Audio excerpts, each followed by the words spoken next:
Also, in continuation of yesterday's question, in the religious circle of 7,000 years, represented by 7 days, what is the significance of the Yom al-Jum'ah? Yom al-Jum'ah. Doesn't it cap the 7 days period? And Juma is like a seal, beautiful seal on 7 days. And this also perhaps is mentioned in those seals which the John the Revelation saw. You know, his vision is a vision which predicts about Hazrat Muhammad Rasulullah Sallam, his status among prophets, and Surah Fatiha, the 7 verses, and all sealed. So open book and closed book, everything. It's a great vision. So the word 7, when I said the 7 days of a week are sealed by al-Jum'ah, so that reminded me of that, you know. Whose vision was it? We have the reference here. John the Revelationist. No, but not now. John the Revelationist. John the Revelationist is a mystery. If you want to inquire about him, who he was and why was he a mystery, I can speak on that later on, because immediately this question is a different type of question. It doesn't cover him, right? But it's a very interesting study. Yahya baptisma dene wala, we call it in Urdu. No. Yahya kya? Mukashfa. Yahya Mukashfa wala, we call it in Urdu. Yahya of the Mukashfa. So I'm referring to the Mukashfa of Hazrat Yahya, who is an enigma for the historians, Christian historians, and they have not yet been able to solve this mystery. Who he was, where he was, when was he born, when did he die. All these things are enigmas. But Mukashfa is a very powerful piece of prophecy.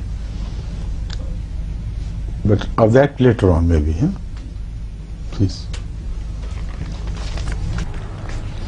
Now, but before I stop, let me take up the issue again, because Abdul Rahman never asks superficial questions. So it was not what he meant to hear. It's obvious that in 7 days this is a special day, but this is not what was in his mind, I think. He wanted to have a more profound answer relating to the philosophy of Juma and what it stands for in Islam, and also its relation to Surah al-Juma. Is that what you had in mind? See? He hasn't finished the question. But I knew. I judged it. So when I disposed this question shortly, I could see the disappointment on your face. Of course I understood. I can take it up now. Juma has a very profound significance in Islam which no other religion can present. Now, the like of which is not found in any other religion. People with a cursory glance think that it is like Sabbath. But it is not at all like Sabbath. Sabbath stands for a very different philosophy. Sabbath was a punishment, as the Holy Quran itself refers to.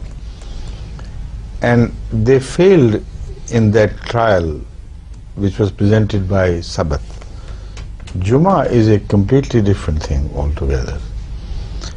It does not require you to cease work altogether, only for a certain period when you have to respond to the call of God. Now, Sabbath has no such thing as a Juma sermon and a special prayer. So that is why I said people consider this to be the Sabbath of Muslims. It has nothing whatsoever to do with the Sabbath, because it has a different philosophy, different significance, and compared to Juma, it is a small thing. Now I turn, after this translation, I'll explain what Juma is in Islam. Right? Likewise, Juma should not be confused with the Sunday services of the Christians. About both Sunday service of Christians and the Jewish celebration of Sabbath, there are differences, of course, but I'm talking of one common point. Nowhere has it been required of Jews and the Christians to gather in one single temple on the day of Sabbath or the day of Sunday. Temple or church. Each church is attended to, is visited by the people who live around. So the gathering is does not carry the sense of Juma, of bringing together of people in larger number. Nowhere will you observe any such thing in any religion that for one day the entire township gathers in one single mosque. Or if not one entire township, because the town is too big, for instance in London, all the small units which represent even bigger towns of other countries, which are bigger as towns as compared to many other countries. In Karachi also, in Lahore, it's not possible to have one single Juma, but the Juma, wherever it is held, comprises the followers, the mosque goers are a much wider area. Each mosque does not have a Juma, nor is it meant to have. So this is why they have the term Jamia Mosque. Jamia means where people get together once a day, once a week. So this concept of greater gathering than the ordinary daily gathering is the only religious requirement in Islam and in no other religion. Understand this point? After this translated, and then I'll build the significance further. So it's not every mosque which has the Juma. A group of mosques in one city, if it's too big, or one single mosque in the entire city, gathering is greater than the daily gathering. So in this way, one unit of a township, if it is reasonably sized, is brought under one unity of one imam. And if it is oversized, then it's brought under the unity of a few imams, but which lead the collection of mosques. So this is the growth of Islamic philosophy of universalization. And this is the first step, or the second step of that concept. The mosques in Islam gather people from around them daily and 5 times a day, imagine. Nowhere in any religion it is even dreamt of that people should go to a church or to a mandir or anything daily 5 times. Hindus, who I know, they visit their mandir, temples, sometimes daily after a bath. But that is a rare case. But 5 times is really something too big. And this coincides with the human requirements of food. It coincides with the human requirement of physical survival. Man, to support his physical requirements, when it is more advanced and sophisticated, requires 5 times for eating. If we begin with breakfast, and then a coffee break, then lunch, then dinner, but a tea in between, and then the dinner, it makes 5. But some people who don't have coffee break, they have supper late at night. But roughly speaking, not exactly 5 times, but in fact more than 5 times. People have something, some snack, something to eat. And similarly, Islam have 5 essential prayers and some non-obligatory prayers in between. So the similarity to the modern way of life is so close that man who used to have one meal in 24 hours in some, and still has one meal 24 hours in some African countries. But in more developed and richer countries, they have 2 meals per day. Some have 3 regular meals. But to have 5 is an indication of an advancement of society. So this is a law which you can see in action everywhere. The more sophisticated is civilization becomes, more number of feeding times becomes their habit. They eat at greater number of times than the backward societies. So if Islam is a truly divine religion which stands at the summit of religious evolution, it is the most civilized religion among religions, you should expect it to behave exactly in the likeness of nature. And this is exactly what it does. So, now, that having been done, now we turn to the other concept of Juma. As if 5 times is not enough, because the social requirements of a city or a small city or a big unit within a city cannot be fulfilled because people do not meet each other frequently. And the rich people have their own way of life, and the poor have their own way of life. They never meet at any place together. So Islam wants to mix the society so freely that there is no class system left. If it was there, it would be broken, shattered. And this is done at the daily prayer level in a smaller area where people should frequently meet each other. They should know each other. They should know under which conditions some neighbor is living.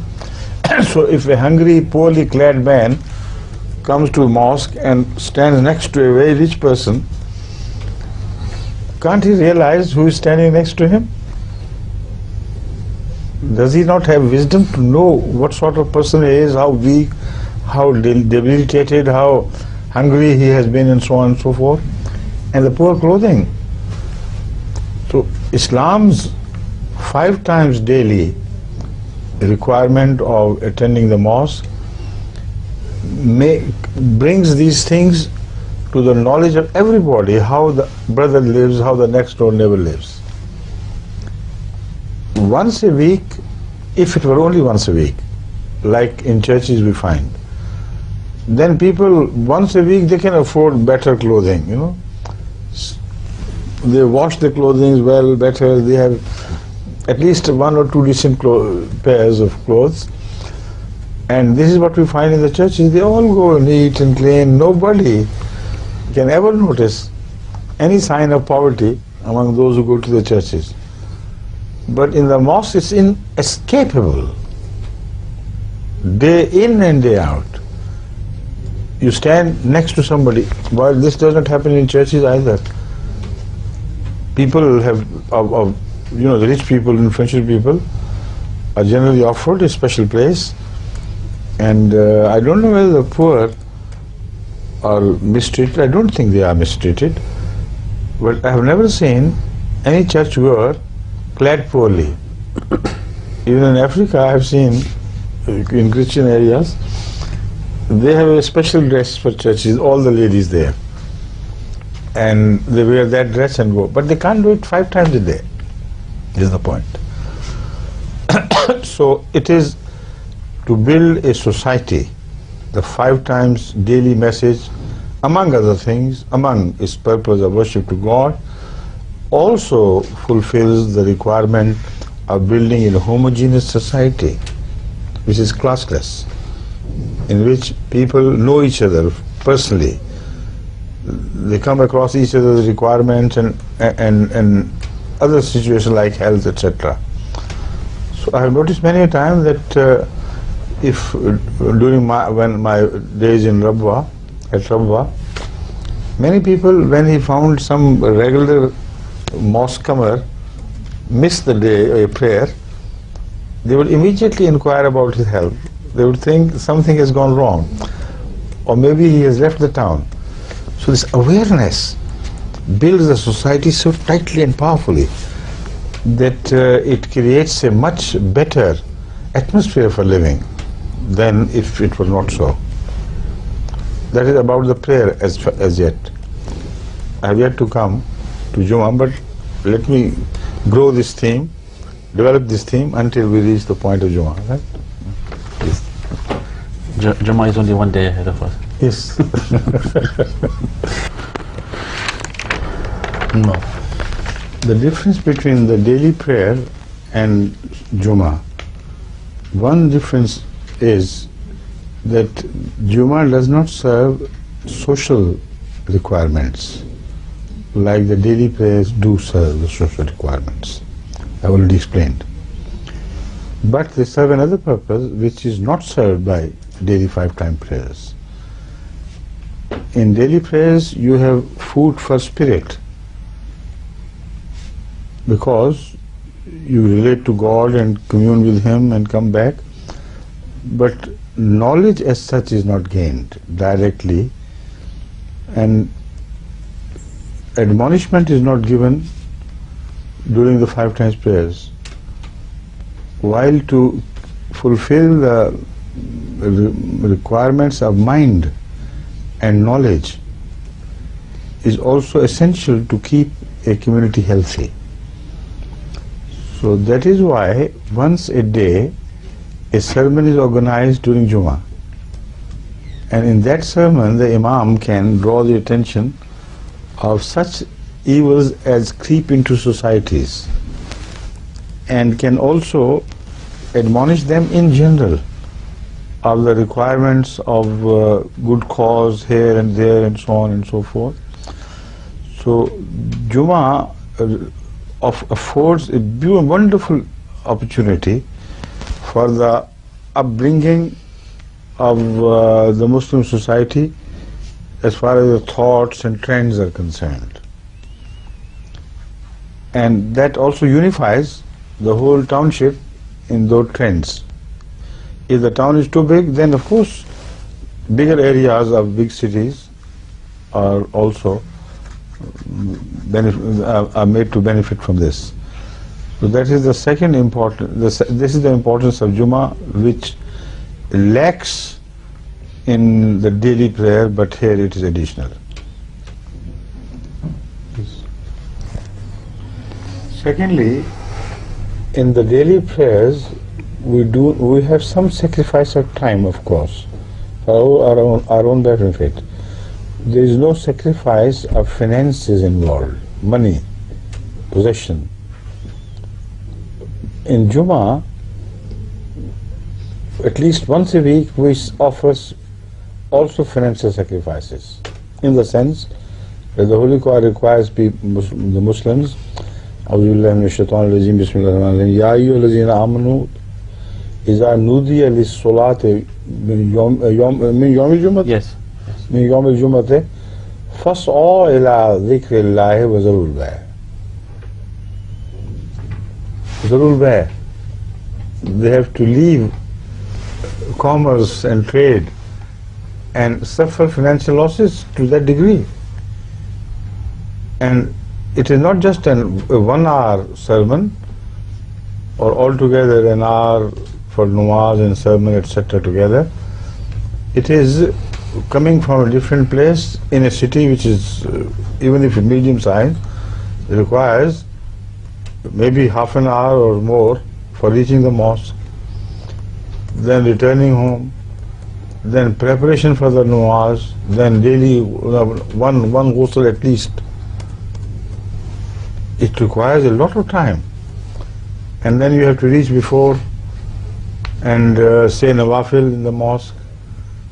So the day is very special, but it is not a holiday as in other religions. This is a very important difference. It is not at all a holiday, because after the Juma, the Holy Quran permits the Muslims, فَإِذَا قُضِيَتِ الصَّلَاةُ فَانْتَشِرُوا فِي الْأَرْضِ وَابْتَغُوا مِنْ فَضْلِ اللَّهِ وَاذْكُرُوا اللَّهَ كَثِيرًا واذكروا الله واذكروا الله كثيرا لعلكم تفلحون. So this does not contain any holiday concept. While Sabbath is a full holiday, Sunday is a full holiday. So people go to church and then go away for enjoyment. Similarly, but the Jews, I don't know what they do, but the Christians I know, they do it, or they miss the sermon altogether for the sake of their appointment, for the sake of taking children on holiday to join Saturday with Sunday or maybe even part of Friday. Islam has the Juma fixed entirely for worship and for gaining knowledge. It is not a holiday. That is why I have been advising the Muslims to have holiday on days other than Juma, but on Juma they should give enough time for the people, free time for the people to fulfill the requirement of the Holy Quran. Understand?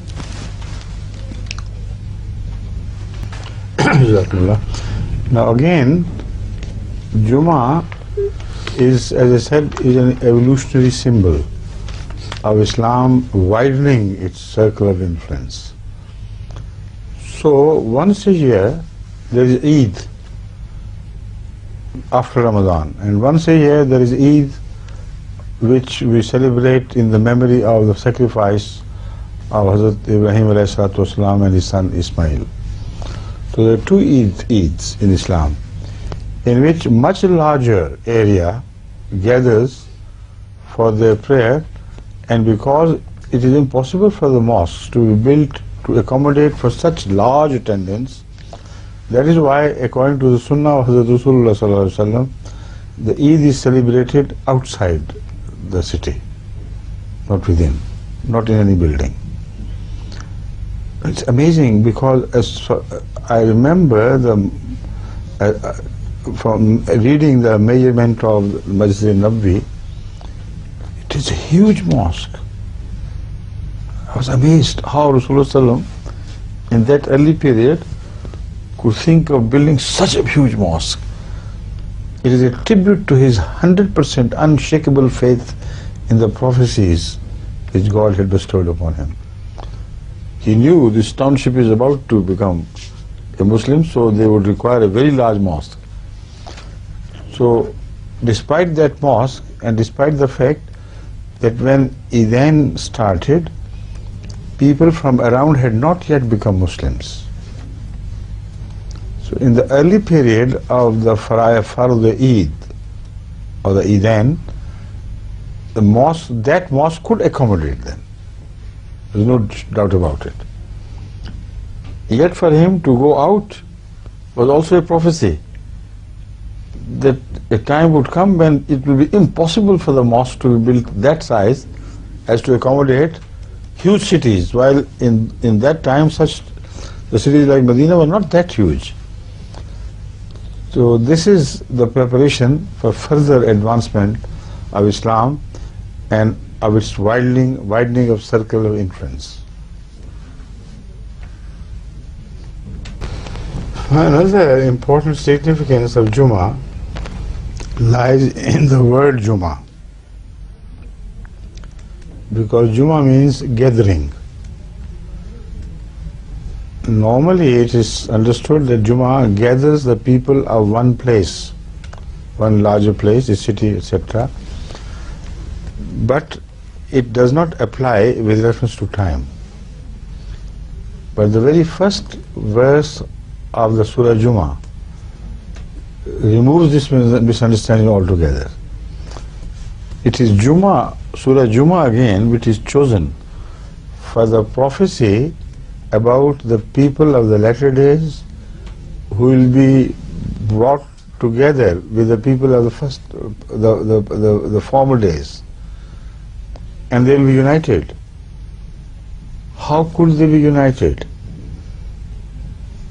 This is the point. United in time, with values, with the status having been raised so that it is brought closer to the status of the companions of Hazrat Muhammad Sallallahu Alaihi Wasallam. The status of companionship could not have been achieved without anyone coming from Allah who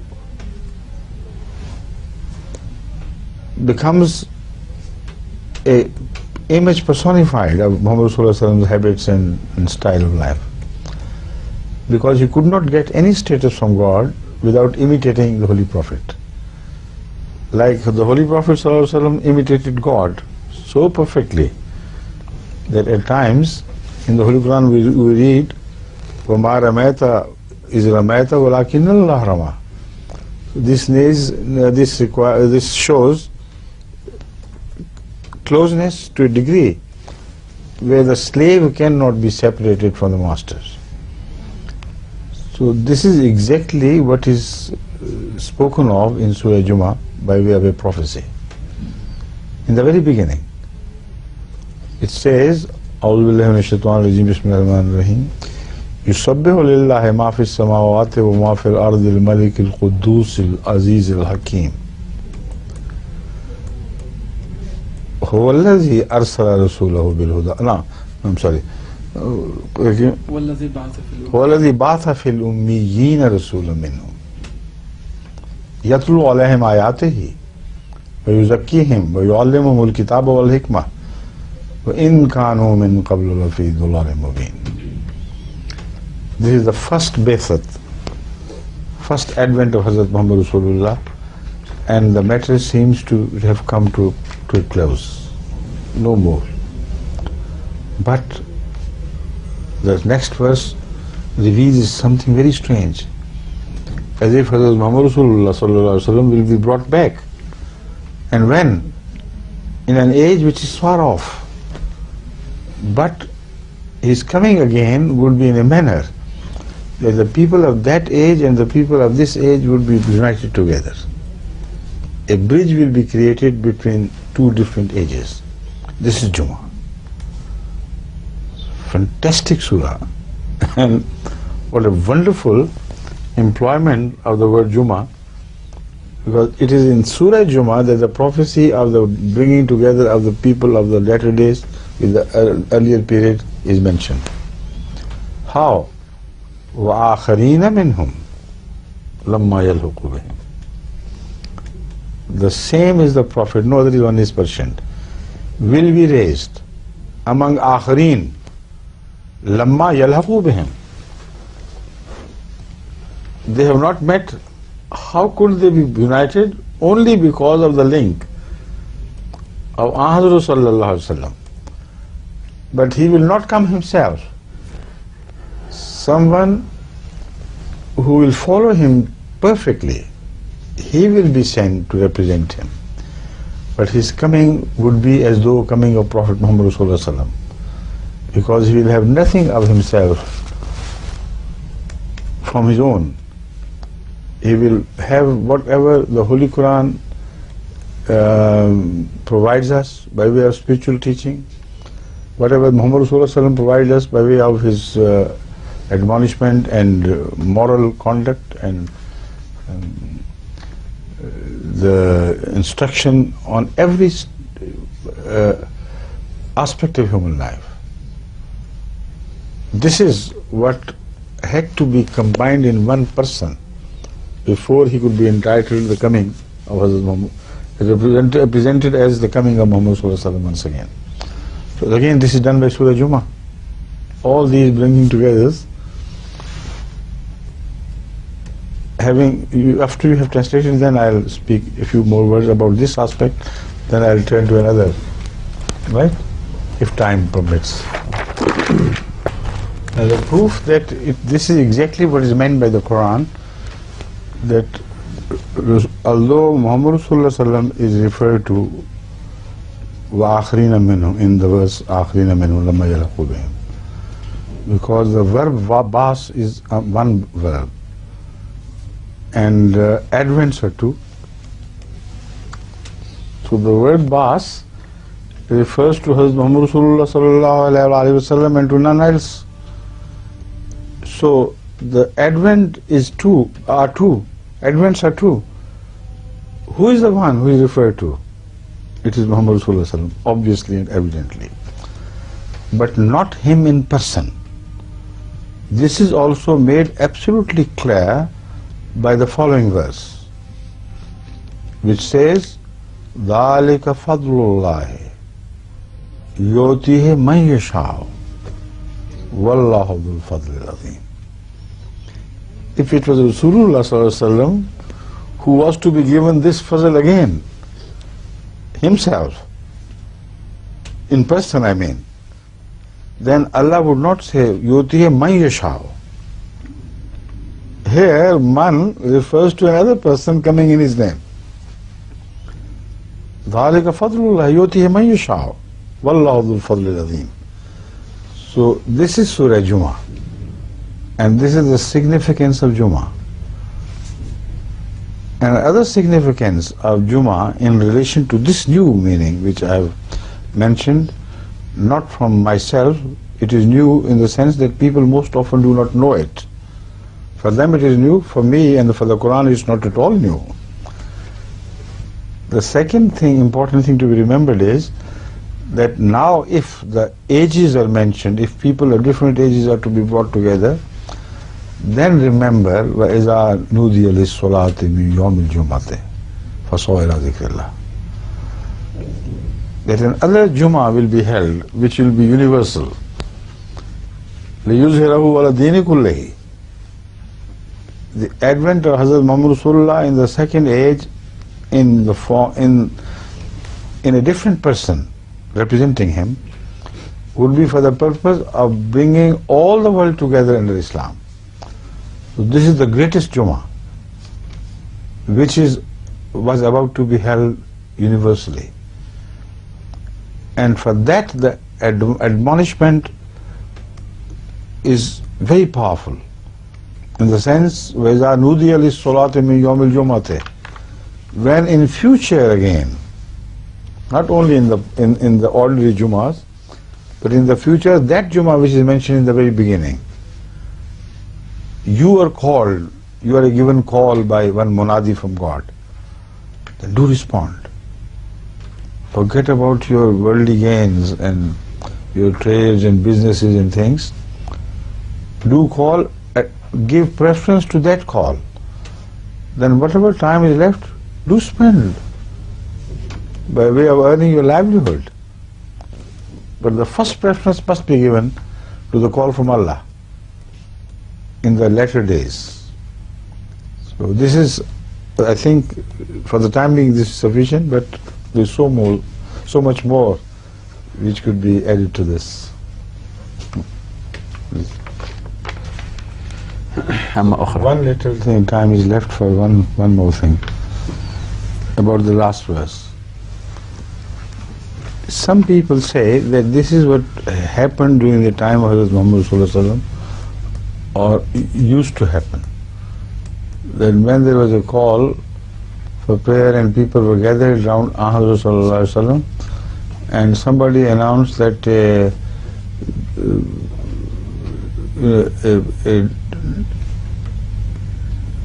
Ziyarati qafla, we call it. How do you say qafla? Caravan, but maybe not exactly caravan. Expedition, maybe. No, some people, traders from around Medina, had brought their commodities to sell to Medina, and that was particularly done on Yom Juma. So whenever they heard the call that those traders have arrived, they would abandon Hazrat Muhammad Sallallahu Alaihi Wasallam and run towards this. I can't believe it. It's impossible. The capacity of Hazrat Muhammad Sallallahu Alaihi Wasallam, they responded to his call when he was calling them to return back to death or murder at the hand of the enemy. They responded like mad.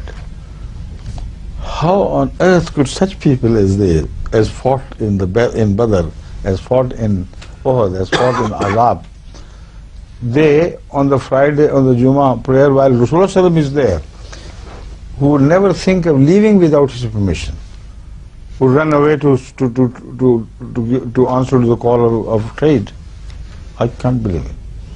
There is a prophecy about the future. When that Juma comes, when the world of Islam will become so materialistic that they will be kept busy in their trade and they will not listen to the call of the Munadi who would come from God. This is in brief, the time is very little time left. I have said about the last verse, and we close this chapter today. Other things we maybe said later on. Please. Well done. Huh? In a very short time you said everything. هكذا نأتي إلى نهاية هذه الحلقة. شكرا على حسن المتابعة، والسلام عليكم ورحمة الله وبركاته. Thing has a crocodile teeth. See? I'll show you. Crocodile teeth. I don't know how long my Achkan will wear as when I wear these things continuously. Assalamu alaikum. Alaikum salam.